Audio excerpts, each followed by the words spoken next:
Il-Ministeru għas-Saħħa kompla jżid mal-lista twila ta' mediċini fil-formularju tal-Gvern.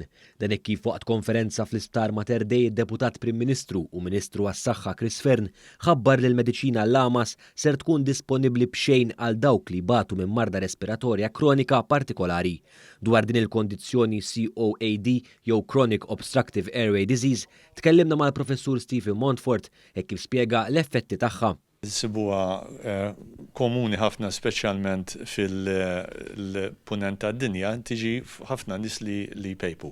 Mhux kulħadd imma f'ħafna nies. U din tnaqqas il-kwalità tal-ħajja tal-bniedem għax dan għandu ħafna iktar ċans li jaqta' nifsu meta jeżerċita ruħu, ikollu ħafna iktar infezzjonijiet fis-sider, ikun iktar jipproduċi bili u ma jkunx jista' jagħmel affarijiet li jixtieq.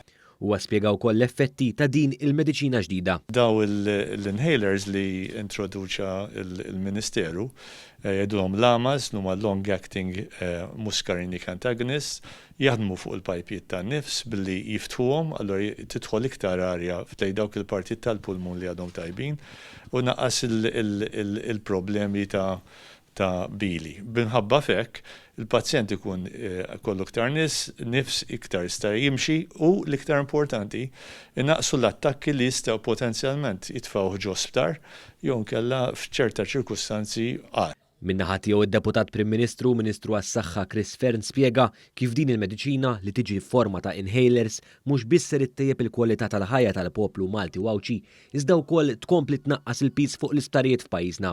F'pajjiżna aktar minn 6,000 persuna ibatu minn din il-kundizzjoni. Wara li daħħalna l-mediċina tal-prostata ftit tal-ġimgħat ilu, illum qegħdin inħabbru mediċina illi taffettwa inhalers li jaffettwaw pazjenti li batu b'mart kroniku tal-pulmun, illi daw fix-xitwa ħafna minnhom ikollhom jitlu mhux darba ma 3-4 darbiet l-isptar f'xitwa sieħa. Daw l-inhalers ħajnaqsu ħafna l-bżonn u ħtieġa li dal-pazjenti jruħu l-isptar, imma fuq kollox ħajtihom kwalità ta' ħajja aħjar u saħħa aħjar.